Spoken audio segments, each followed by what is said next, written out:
Oh, okay. Yeah, look at that. That's an interesting shape it's making.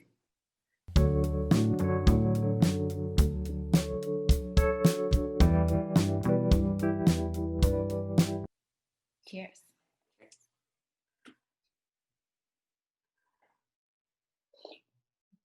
Who is that? I'm Coco. I'm Marika, and we are Two friends who one is in LA, one is out in Albuquerque, New Mexico. And we are going to chit chat and discuss our knitted projects. And this podcast is called Knits All Right. got it. All right. Finished objects? Okay, let's just go straight into it. Great. Was there any chit chat you wanted to do for it? I don't know. I guess not. I thought about it and I was like, do you want to go first? Do you have a finished object? I do. I have one little finished object and a bunch that are super close, but I just haven't had the time to do all the little fiddly bits to get them done. Okay. So this is my finished object. All right. This is the, let me get the exact pattern name. It's a free pattern from Purl Soho. It's the classic ribbed hat. So they recommend you do it out of their cashmere merino bloom. But little context, we had a really premature snow in Albuquerque. It was like the first weekend in October. We got like 12 inches of snow, which is the temperature usually drops then because we have International Balloon Fiesta that time, and you have to have the cold temperatures in the morning for the hot air balloons to work properly. So that's why they usually plan it, because it's cooled off enough, but it's not like crazy cold. But this year, surprise, it was crazy cold. And I don't have anything warm, and then I thought about other people that don't have anything warm, and I'm trying to now intersperse knits to donate among all of my selfish projects that I'm doing. So this was the first one I did, and it's out of I was reading a little bit online about what kind of colors and what kind of materials to use when you're donating knits, especially if they're going to homeless shelters or organizations. And they said basically you want like a dark neutral color, nothing that's going to be too attention grabbing, and then ideally something with a fairly good wool content to keep the heat, but also something that's ideally machine washable. So most of my stash is not that because I'm allergic to wool, and yeah, a lot of the like alpaca blends I have are not, everything is hand wash cold. So I went and got some woolies, and that's what this guy is. It's basically a little less than one skein, so it was pretty good. And I'll put it on. It's meant to be able to be cuffed. So it's pretty universal, and the rib makes it super, super stretchy. So I had like basically everyone in my family try it on to make sure it would fit well on all sorts of different head shapes and sizes. And you're also supposed to be able to wear it uncuffed, but I think that's where the cashmere blend becomes important, to add some drape so you don't just look like a weird, I don't even know, cone head. You look like a splash. Yeah. So I think this one will definitely need to be worn cuffed, but I do like that, the cuff adds, an extra layer of warmth. So yeah, so this is the first of a series of knits to be donated. I also got a bunch of Patton's sock yarn, and I'm gonna try and make some sets of matching socks and gloves out of that. And I found a really nice glove pattern I want to try. My goal with the socks is to use this pattern that's a free pattern, and it's a spiral sock pattern, so there's no heel, so you don't have to worry about sizing the socks. So I thought that would be a good solution since, you know, you never know who's going to be receiving these that way. Well, let me check the rules on socks, though. I think you're only allowed to donate in package brand new socks. You're not allowed to donate used socks. And I'm not sure if they would count a handmade sock as new. Interesting. The rules on socks are a little bit different than anything else. Other things you're allowed to donate, like not hand-me-down, and, you know, used things, but socks are not that way. Huh. Okay. I'll have to double check that. But socks are one of the most requested donations. Socks are? Yeah, because they have to be new. So I might end up just buying some socks to donate. Yeah. Or just in your area. Like maybe that's not, I know that was the case in Atlanta, and I think that's the case here, but I'm not sure if that could, maybe they don't have the same rule. I would think the rules would be fairly, you know, standard, but I'll check with some of the shelters here and see what they accept. And then the glove pattern is the His and Hers gloves by Dagmar Mora. And they're a really beautiful rib. So I'm kind of going with like a ribbed theme on everything. Yeah. So it has a beautiful rib that kind of like goes up here, and then there's another one that kind of like meets it to form the thumb. So it's a really nice pattern. Yeah. I'll look it up because I'm looking for one to make some gifts as well. So yeah, I thought it'd still have some visual interest, but, you know, make it in a solid color. Yeah. Awesome. So that's it. That's Great. The only finished object I got. I love a free useful pattern. Like that's one that you can make for so many different people, like you're saying, because it stretches so much. But it's a great pattern. The light in my room is weird. It's fine. Okay. So I'm trying to stay far back enough so I don't get like blown out. Well, I feel like I'm doing it apparition on the side of the screen. So I finished the Minaret. I posted on the Instagram already, but there it is. Look, demure but size appropriate bobbles. Nice. It's a super crop. Is sweatpants land. It's COVID land, but we're loving the sweatpants. So it's very cute. It's very professional looking to me, and I'm really pleased with it. I mean, it was a struggle with how many times I had to pull back and rip out this pattern and redo it, but in the end, I think it was all well worth it. So it's a raglan, but they, you know, use the raglan to create this detail here. And I love the way the stripes come off that raglan to make like this very, I don't know, it's not structured, but it looks structured.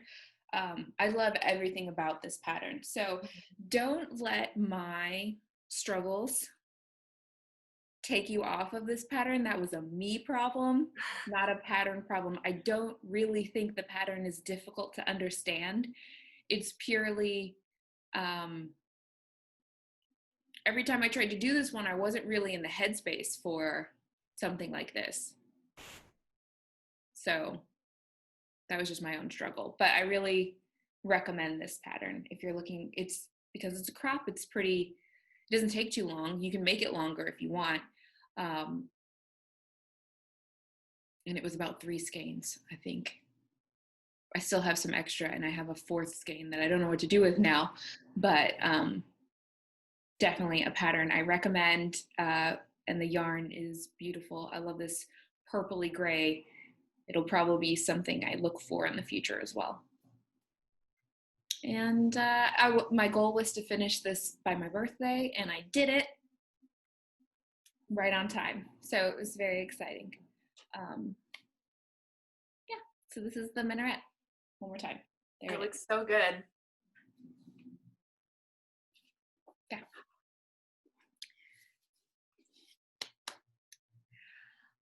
I felt like we talked about that one a bunch, so I don't really have much more to say about it. Like, you've seen it for basically 2 years now. So I'm really glad to have it like done off the needles and start wearing it, because it's a very wearable piece for me. I don't know, something shining here, and I'm like, I don't know what that is. It's funny when you see it on camera and stuff starts catching your eye, but in person, it's just a lighter stitch. But on camera, I was like, is that something, a hole or something? And it's not. Okay. Anyways. Nice. It came out beautifully. Thank you. I appreciate it.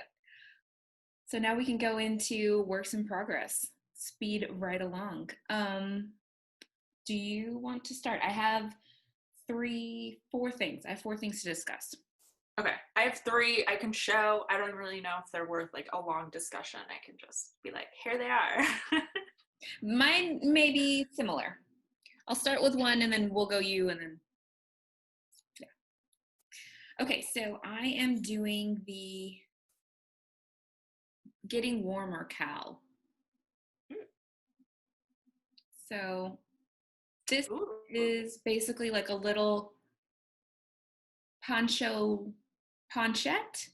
I don't know what we're calling like a mini poncho, but that's basically what it is. It's longer than a cowl, shorter than a poncho. So it's basically just like over the shoulders, and then this is going to create a turtleneck. This is out of Woolfolk Luft. So super luxurious. It is It looks super squishy. It is super squishy. It's 55% merino and 45% cotton, and it's one of those yarns where, you know, it's got this little chainette, and then they blow the wool through it to make it super fluffy and super light. Mm-hmm. So, and this is not a cheap yarn. We bought this a long time ago, maybe like 2 or 3 years ago. This is one of my first purchases of like a fancy kind of yarn, but it's so fancy that I like didn't want to knit with it. I was basically like, just hold on to it forever, you might ruin it. And this year, again, Selma from Little Big Knits is having a little make along that's like, it's about time. And this is, you know, her make along really motivated me to be like, it's time to get some of these yarns that I was holding because I was unsure of my skill level. Like, I just need to get them going into projects that I can use or wear. But I am deciding if this one should be a gift or not. And Marika, I'll chat with you afterwards on what you think, because it would be a gift for someone we both know. But I think it's beautiful, and just, this is really a like, the pattern is very easy to understand, but the yarn itself is like, you know, this may be the only time I knit with this yarn. So it's that level of like luxury to me. I don't know. It looks similar to the Feelin' Good yarn that I used for the I think it has the same construction. I think it's a chain with something. So, I mean, that one's not super cheap either, but might be an alternative option, you know? Yeah. Maybe. That would be great. An alternative option is great, because I love this type of yarn, and I know more people or more companies are starting to make a yarn like this. Mm-hmm. I think even Knit Picks has one called like Wonder Fluff, and I think it might be similar. Mm-hmm. And I know like the Woolfolk yarns are so good and so beautiful, but very limited in their color palette. Mm-hmm. So this one is it's like a purpley kind of burgundy color. I think because I'm wearing purple, it reads as purple, but it's a little bit more like deep Merlot than. For a second, I thought you had ripped out that other poncho you did, the Grimace poncho. Oh. And had re-dyed it. Again. Uh-huh. And because I feel like that's kind of the look you were you had envisioned when you dyed it. Yeah, that's true. And I didn't even think about making it look like this yarn, but Mm. it was what I thought it was going to end up with, and it didn't. So this is a lovely piece, and if you're looking for a quick gift knit, again, because like we're getting close to Christmas, this pattern is really great. It is, I think it's worsted weight. It's a worsted weight pattern, if not bulky. So then, you know, it's going to go pretty fast. I passed this on 3 days ago, but I didn't knit for 2 days. So That's one day. it's possible to get this done in, you know, like maybe 2 or 3 days if you were dedicated. Mm-hmm. So if you're in a pinch, it's a good one to go for. But that is the Getting Warmer cowl. I think it's called a cowl. What do you have for me? Let's see, what do we want to do first? So I'm working on the Secret Garden socks. I made it to the heel of sock number 2. I cannot believe how fast you go through these socks. It's like, it's the pattern. It's so easy. Like once you get it, you're just like, ah, cool. So yeah, so hopefully I'll be able to finish these in the next day or so. Cause once you do the heel flap, it's like, I think I did it in an evening. I finished the body and the toe. What do you call it? Is foot gusset? What is that? I think just the foot. The foot. That makes sense. The foot and the toe, you know, took me about an evening on the first sock. So yeah, this is probably like a day or 2 from being done. And I did purchase some elastic thread so I can go through and do the reinforcement in the cuff up here, so they'll hopefully stay up on their own. Mm-hmm. And I have a dress. It's a silk dress, so it's not season appropriate, but I think it'll go really well. It's got the same kind of like burnt orange background. It's kind of fall colors. Okay. So I'm excited. And it's got like really high slits in the skirt, so I think it'll be fun to see the socks through that. Okay. Have I seen this dress before? I don't know. I don't think so. Yeah, I bought it to, I think the only time I've worn it in public was I wore it to a wedding in North Carolina like 3 years ago. But yeah. That's great. Get a new outfit out of the socks, basically. Mm. So yeah, that's that work in progress. And you're knitting those out of Jameson? It's the West Yorkshire Spinners signature 4-ply. How many balls has it taken? 2, 1 per sock. I mean, that's great yardage. Mm-hmm. And I have some, like a little bit left over. So I didn't want to have to worry about weaving in ends. So yeah. I didn't use what was left from the first ball, from the first sock.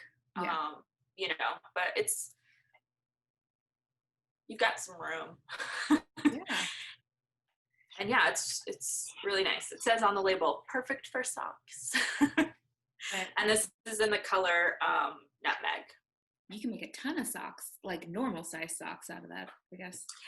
They have some really beautiful, like when we went to Wool House, when I was back in LA, I almost bought some more of that yarn because they have some really beautiful striping ones. Yeah. That have some really great color combinations in addition to a lot of solid color options. Yeah, it's true. Okay, so next cowl, I am doing the Poza. Call it what you will. It's by Ysolda Teague, and it's a beautiful little cowl that has a bunch of lace work at the bottom. And now I'm in the section that basically is going up the neck. And I have to admit, I have slowed down a bunch since I got to this part. I don't know why. but I am kind of surprised at how long this is going to be, because I think I still have like 2 more decrease sections and then ribbing at the top. So kind of surprised at that, but in theory, let's see, can I put my head through this? Because I think in the pictures you showed me, there's the option to like pull it down your shoulders a bit too, right? I think if you have kind of smaller shoulders, yes. Okay, so that would not be an option for me. So like it's got a lot of stretch. I think you'll just want to use a really stretchy bind on, cast on. Mm-hmm. Why do I always say bind on? You'll want to use a stretchier one so that you can fit it, because like, I think if it grows when I block it, and I'm like pulling a knit over a knit, but if it grows when I block it, it might be more there-ish. See, it's all like stretched, but it might be a little bit more comfortable.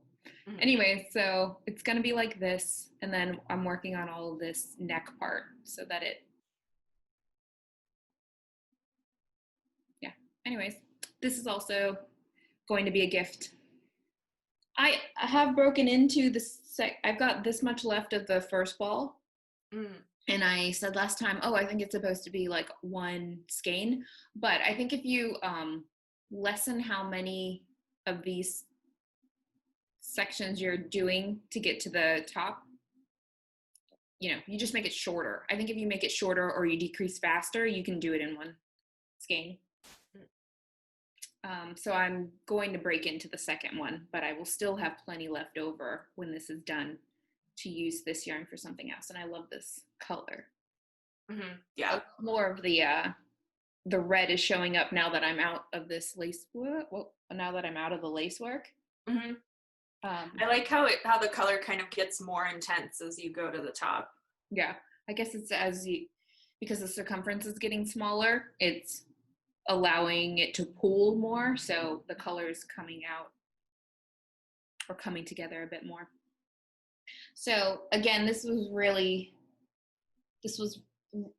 easy to understand lace work, I felt like, because I feel like I'll show you another one that I'm working on, but whenever I'm making things that are leaves, like the idea, I open up and then I come back in to do the leaf makes a lot of sense to me. And those were similar to leaves. So it was like, okay, I kind of know what I'm doing, and I know when I'm going the wrong direction, versus that hat where I just couldn't figure it out. We talked about it last time, but. How is that? I haven't, I got a new skein to just continue it in the fleet, but I need to pull back the black that I added on when it's daylight, because it's so dark I can't really see what's going on, and then I haven't really gotten to it in the daylight. I've been knitting mostly at night, so I haven't picked it up again, but I definitely should. It's not going to take long, so I'm going to put it on my list to pull back.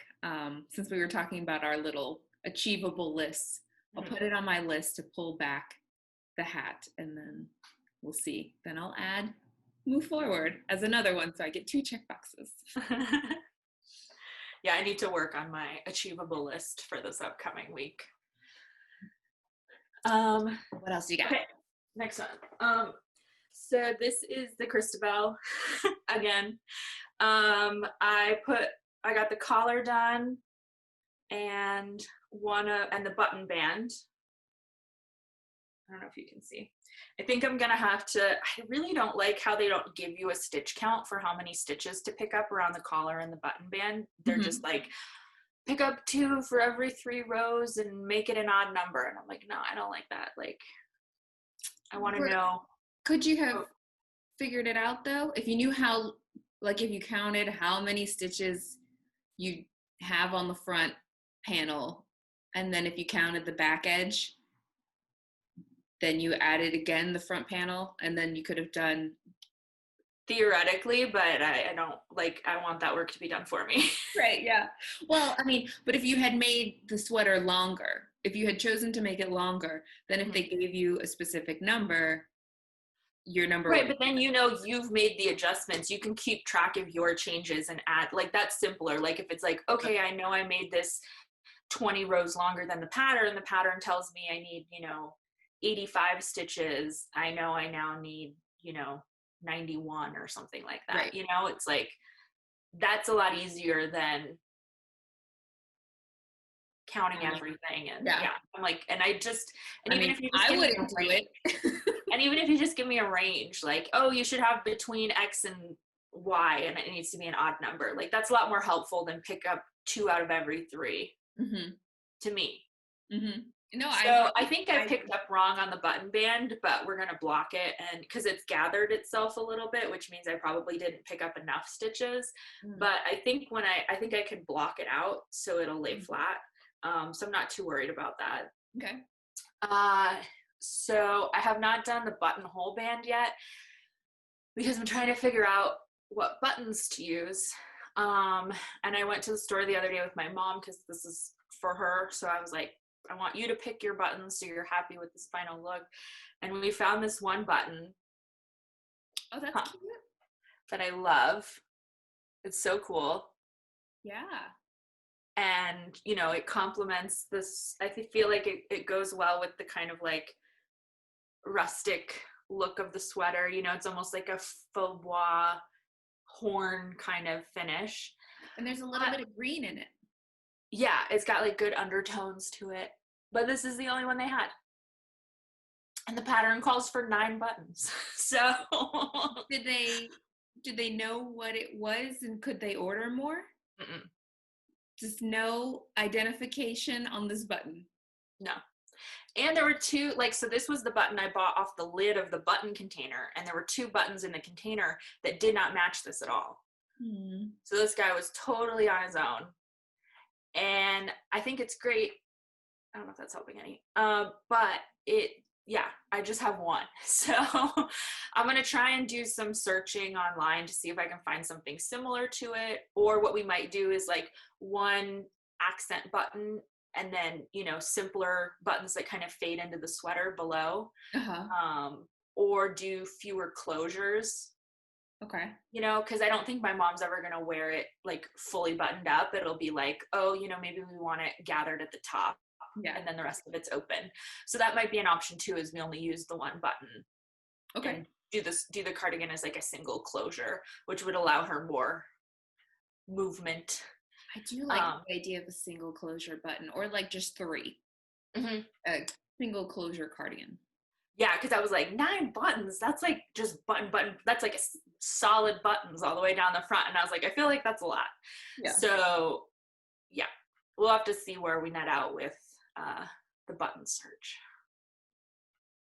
I was thinking, what about toggles? We did look at a couple toggles, yeah. And I'm obsessed with toggles right now. So I'm just like, I really want something with toggles on it, or I want people to have toggles. Yeah, I wonder if you could do this one up top and then just do some simple toggles, like 3 or 4 toggles below that would match the width of this button and would be in a similar finish, like kind of like tortoiseshell button. No, all toggles or no toggles. I just love this button. It's so good. That is so upsetting. Yeah, I've been burned. I love this little shop, but I've been burned by their button selection so many times, and they can't reorder anything. And so I'm like, oh, this button is beautiful and perfect. And then I pull it out and there's like no buttons, or there's like 2 buttons and I need 5 or 9 and like, ugh. So. Okay. Yeah. That's Cristabel. But a lot of great progress there. It's coming together. Down to the wire. You're getting not down to the wire. I mean, like, it's down to the last bit of it. So that's great. Although buttons are always difficult for decision making. Yeah, they've held me up on a couple. The balloon cardigan held me up in the past. Yeah, but then tragedy. Yeah, which I brought that with me to Albuquerque so I could potentially frog it and you should put it on your achievable list. Frog it? Yeah. Just rip it all out. Start frogging, just undo one knot. Mm-hmm. Yeah, because I have to frog that and I have to frog the nightingale, so there's a lot on the frogging list. Frogging is fun though. That's true. Yeah, if you don't have to if you're just wiping it out completely, it is pretty satisfying. And if you have no emotions when you do it. Mm-hmm. Okay, my next work in progress is the Weekender Light. This guy is going. Nothing really to write home about here, but it is done in Brooklyn Tweed Loft, and it's that amaranth colorway. And it's looking suspiciously like my astragal. Because it has a lot. I don't know if it's the camera, but it seems to have a lot more highlights to it than I expected it to. It might be the light bouncing off this white table, but it is reverse stockinette. It's just got this one little slip stitch detail in the center, but otherwise it's just, you don't even have to think about it, because you also you knit it inside out. So you get to knit it, and then we're going to flip it once we get to the arms. So this is really just something that I pick up and I do a couple rounds on every now and then. And that's how I've gotten to this point. It's very low thought. So if you just need something where you're, not having to think too hard about anything, nothing like this, then this is the one for you. I'm a little worried that it's large. It's looking very big. It's supposed to be a relaxed fit, but yeah, but I'm a little nervous about how relaxed this has gotten. And I am going to try, I'm not going to make it a crop. I'm going to knit it to however long they say to knit it to. But I'm doing the size 3, and I am questioning whether I should have done the size 2. Because I have found when I do my Velature, I think I should have done that one smaller. It's a little too oversized for me, and I think I'm doing the exact same thing on this, but I'm so deep into it now, I just don't care. This is going to be as big as it's going to be, and I'll just deal with it. But I had wanted to get this done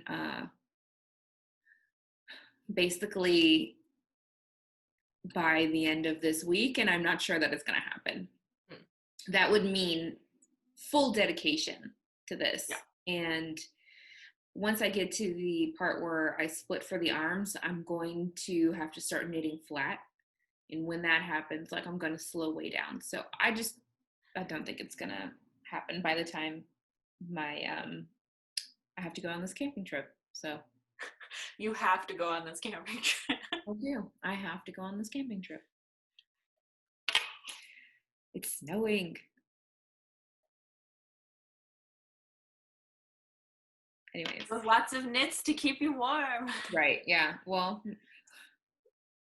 maybe. This one was supposed to come with me to keep me warm, and don't have it. Don't have it ready. All right. What else you got? So the last thing I have is the Helen tank.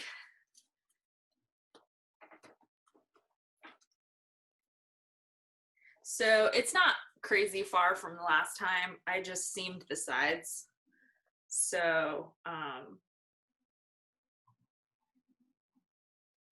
this is where we're at.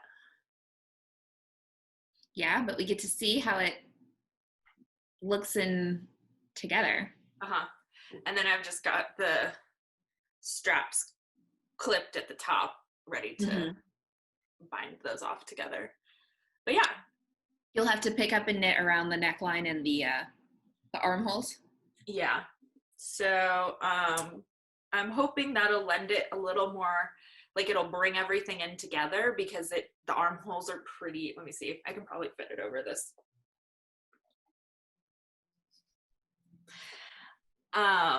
You know, the armholes are pretty big currently. Yeah.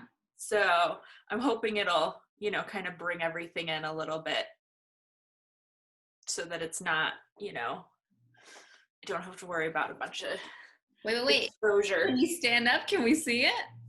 I want to see how the black and the yellow kind of like come together. Okay.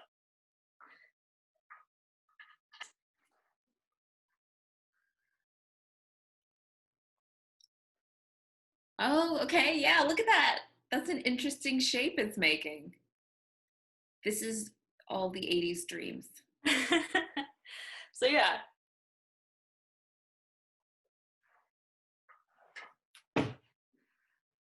I think it's great. Yeah, I think it would be really fun. And you had a great idea the other day because I was like, you know, You're like, I'm going to finish the sentence while I'm taking this thing. So I wasn't quite sure how to work it into my wardrobe, especially in the dead of winter here. Sure, yeah. And you were like, oh, you could wear it as a vest. And I was like, that's an amazing idea. So I think I have the perfect shirt to wear with it that will be a full embrace of the chaos. Okay. Is it the toucan situation? No, I have this, like, I bought it, again, I'm like rediscovering all these old things in my wardrobe that, one, are too warm to wear in LA, or two, just like, I don't know, when we were working in the office, our work environment is super casual. And so it's like, you know, you wear like a blouse and everyone's like, what are you up to today? You know, everyone becomes super suspicious if you look too put together. Yeah. So you kind of like have to balance it. So I have this like crazy, I think it's a Ralph Lauren shirt, and it's gray and cream plaid. And it has like a gathered sleeve top and like a high ruffled collar. Okay, can you hold up the Helen tank? So if you imagine this, so like cream like this, but plaid, and then a high like Victorian ruffled collar. And that's what would go perfectly. Yeah, I think so. I can't wait to see it. I think that's great. I love to see when you put together these signature looks. When I go totally off the deep end. Yeah. Lose it. Okay, I only have one more. Okay, yeah, that was all my works in progress. So this one I cast on election day. I put it on the Instagram, so if you follow that, you've already seen it. But I was looking for something to give me life, to give me something to, you know, just some color therapy, basically. And I cast on this, it's called the Elm Solo. The color is so good. Right? So this is this Lion brand Reline, which is cotton and linen blended together. There you go. Which is cotton and linen blended together. And I think I intend for it to be like household goods or summer clothing. And of course I'm like, oh, let's pair it with mohair. So I showed this before with this squash blossom tussock mohair from Purl Soho. And I remember holding these two up and Marika going, because they don't look like they're gonna go well together. But here is the fabric they're making, which is actually turning out to be pretty great. Yeah. I think I should have made one size up because this is very fitted when I put it on. Like it is tight. And I made it a crop because I only had 2 skeins of this mohair. And I was like, I'm not buying more. Let's just try to make it work. And it's It's a crop and it's tight, so I just feel like I am like Winnie the Pooh wearing this sweater. It's just the stomach is full out and the sweater is pulling up above it, and I'm just like, it's not a good look. So I went ahead and I bought another one of these, and that's the stall on this, because at first I was thinking I could blend in an orange. There you go. Blend in an orange. This one, which is called Guava, which is also so good. But it's making a real like mac and cheese moment. You know, the way that mac and cheese powder looks before you give it a good stir. That's what's going on here. And then the rest of it is like beautiful mac and cheese, and we're talking Kraft, of course. Beautiful mac and cheese after you've already mixed it in. And this part of the Kraft macaroni and cheese is when you always feel a little awkward, because you're like, why am I going to eat this neon thing? So I don't think it's working, basically. And I bought another skein, but that means I can make the body longer, because they recommend going to 3 of these leaves long, and I only did 2 long, and that's too short. It might have been fine if I had gone up a size. Like if it had been wider and short, that was better than like tight, and now it's just riding up on itself. And do you think you'll get a lot of growth because of the cotton when you block it, or do you think you're not gonna get a huge amount of? I don't think so. I think the mohair is going to, I don't know if I should put this on top of one. I don't know that it's useful to put this on, but here we go. I think that the mohair is going to keep it from growing too much.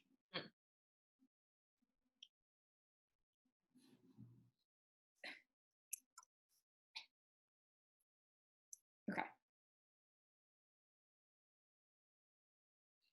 Right, it's about the same length as this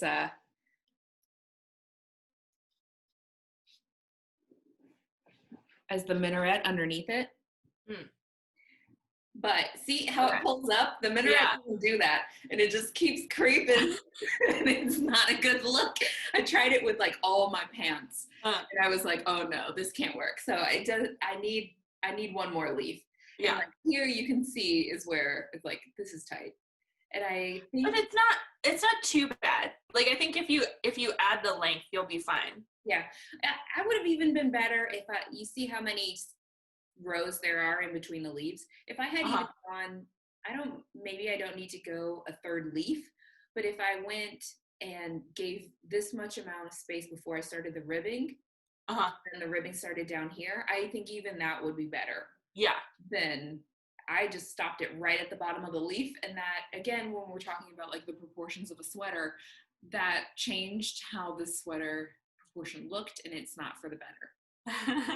So the challenge with the sleeve, again, is they recommend 4 leaves, and if you wanted to stop short, they said stop after 3 leaves. I'm in the in-between zone. If I do a 4th leaf, right, we're talking, it's not going to end till here. Yeah. But if I do 3 leaves, I'm a little short.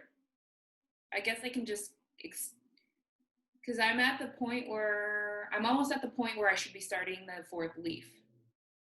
So I'm not sure what to do here. Maybe do a longer ribbing? Like how the neck, and the neck is supposed to be turned over and pinned down, but they recommend turning it over on the inside.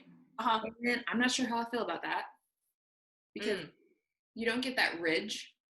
But I think the ridge is kind of nice. I don't know. What do you think? Yeah, I kind of like it folded out. I feel like if you were going to do like a picot collar, then, obviously you want it rolled in, but I like having the option of flipping it up too, because I like the kind of, mock turtleneck look as well. I feel like if I left it kind of like mock turtleneck, then maybe I could do a longer ribbing on the sleeve to make it just a little bit longer. because then the same, this would echo this. Yeah, and you could do it on the bottom as well. Right, to give me a little bit more length there. Yeah, like I don't know if I would add a third leaf, because I feel like then you're verging on tunic territory, which is not your vibe. But I think if you did the good thing of like extending that center column a little bit below the third leaf, and then just doing a thicker rib that matched the width of the collar, I think that could give you the length you need. Yeah, I have a pair of leggings though that I need to think about some tunics with, because they're a little too tight to just be walking around without coverage. And I thought maybe, okay, this could be that one, but maybe not. I am surprised at how good this color looks on me. Typically I stay way and truly far away from yellow, but this gold is working. Yeah, it's really nice. And those are my squats for the day. Yikes. Okay, so that's kind of it, right? For knitting? For the knitting portion, yeah. All right. Well, then we'll say cheers. Cheers.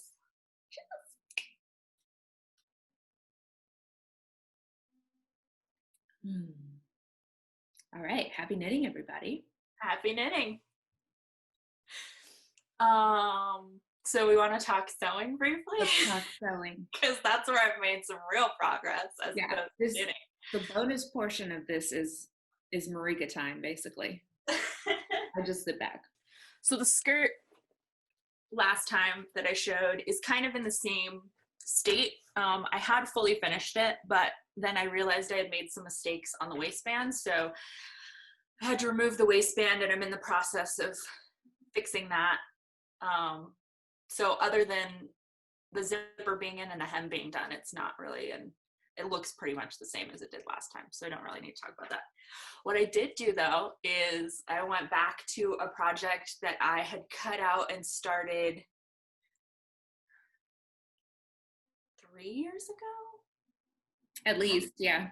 Because I wasn't in my apartment yet. Oh, you cut it out. I was still in Hollywood.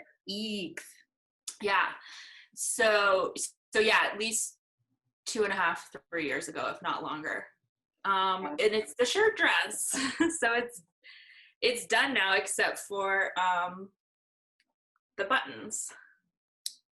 So shirt dresses are high on my functional, it would be great to learn how to sew these list. How difficult was this? It wasn't too bad. I think the biggest scale down for me. So how difficult would it be? Okay. So this is the pattern. It's Grainline Studio. Alder shirt dress. Yeah. So you have these two options. You have one with, this kind of gathered side skirt, and then you have the straight one. So I made the straight one. And so the biggest hurdles for me were the darts in the front, which I realized, because getting the point to lay flat on a dart takes some skill and finesse that as a very beginner sewer I don't have yet. But I realized that the dart points will be hidden by the pockets. So then once that pressure was off, it was a little easier to do. So yeah, so there you can see the dart to the pocket. Then, so that was hurdle number one. All the button band was actually pretty easy, because it was just, fold over, press and sew, just keep doing that. So then the next was the collar stand and the collar were probably the biggest difficulties in this garment. Just because I'd never done them before, and figuring out the instructions they're telling you, and the order you're doing them in, and what the finished result is supposed to look like. I was kind of just putting my faith in the instructions. Right. And it worked out. It could be a little cleaner, you know, always, I could have, you know, this could be a little rounder, but, you know, it turned out all right. And then I finished the inside with French seams. Oh, look at you, Sophie. And then this one also has a bias on the arm. So you have, you know, you don't have a raw edge. You do a bias strip around and secure that down. So that was good too. But yeah, I feel like what really helped me a lot on this one is I was very diligent in cutting out the pattern and making sure I had very clean, straight lines. I think I did it with my rotary cutter, and that really made all the difference, especially in the collar area, because it made sure the seams were really easy to keep straight and steady, because all of the fabric pieces were very straight, and it helped ensure, you know, it was a lot easier to make sure all the notches lined up.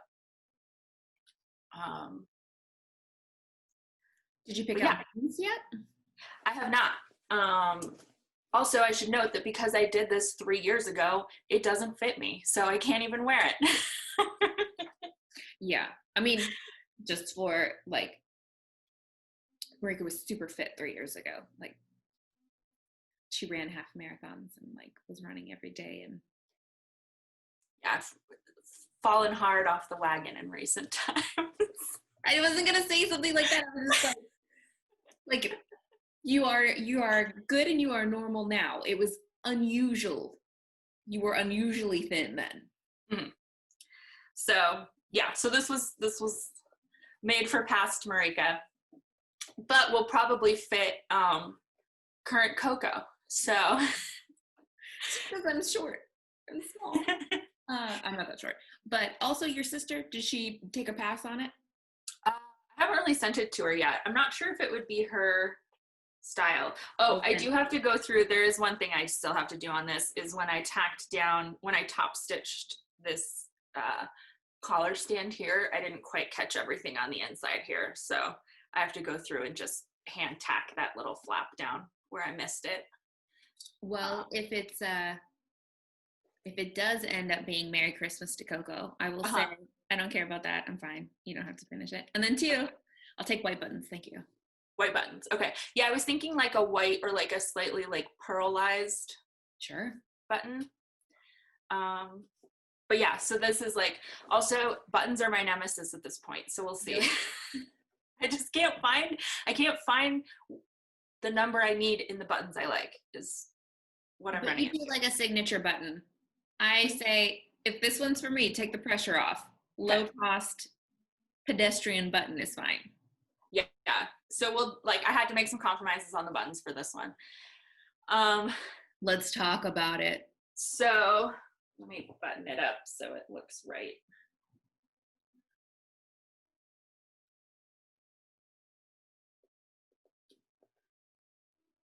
Marika, do you like baseball?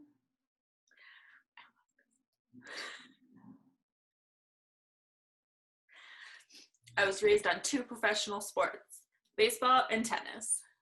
Those are the only professional sports I continue to watch in adulthood. Yes. I have been to 2 professional baseball games, and they were only because Marika wanted to go. Yeah. I love AAA baseball. That's my favorite. So this is the Carolyn pajamas by, I think it's called, let me find it again. It used to be Closet Case Patterns, but they've switched to Closet Core Patterns. Yeah, that's a better name. And it's a downloadable PDF. So you have a bunch of different options. You can do, it's actually a pattern that's meant to be 2 pieces, so a shirt and pants or a shirt and shorts. And I didn't have enough of this fabric to do a set like that. So what I did is I elongated the shirt pattern and made it into a sleep shirt. And you also have the option of doing piping or no piping, but I thought it'd be nice to have a little piping accent with the baseballs. I agree. It's a nice visual break. Mm-hmm. Gives you something to focus on. Yep. So you're not totally overwhelmed. Yeah.